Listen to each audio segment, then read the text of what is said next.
Welcome to this video presentation here at 7daysonly.co.uk. Here we have the Volvo XC90 on a 67 plate. I'm going to start off firstly by showing you around the outside of the car, and then we'll hop in and run through some of the controls on the inside of it. From the outside, you can see it's a 5-door car with alloy wheels and tinted windows. We're going to start off inside the boot area of the vehicle, first of all. The tailgate on this car will open electronically, as you can see. As you can also see, we have reversing sensors. This is a 7-seat vehicle. Currently, we have the kind of 5-seat format, and you can see the rear 2 seats folded down there. I'm going to fold those 2 up to show you what it's like as a 7-seater. And there we have it. That is the boot space you'll get as a 7-seat configuration. They are very easy to fold down incidentally, and up, of course. Just do that, the headrest will fold down into position and the seat will drop down, and it's as simple as that. Okay, so we're just going to work our way back around to the front of the car. And then, as I mentioned, we'll hop in and run through some of the controls on the inside of it from there. Now that we've done a full circle though, you can see it's in fantastic condition the whole way round.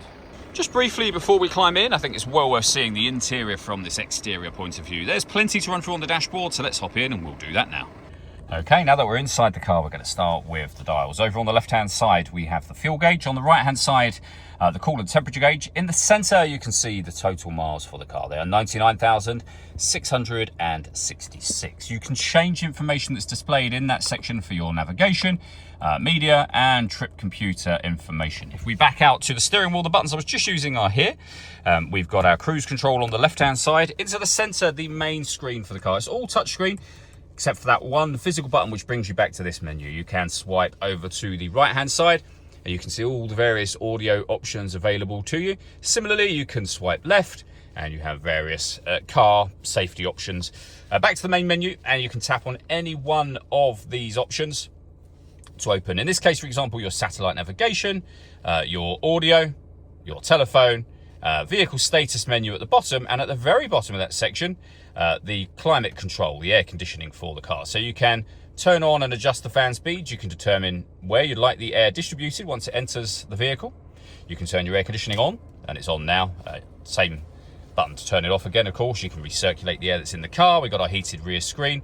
And down in the bottom corners is where you'll actually adjust the driver and passenger temperatures for the car. We've also got a heated driver seat with 3 different heat settings, and the same here for the passenger side. On top of all of that, if I pop the vehicle into reverse, we have a full color reversing camera. Main volume for your stereo is here. We have a few physical stereo controls as well. Below that, we've got some storage, your 12-volt charging socket, more storage through the middle, as well as 2 cup holders, your electronic handbrake with an auto hold function. You can change the driving setup of the car. This is where you actually switch the vehicle off and on again, and then you have the gear lever for the fully automatic gearbox.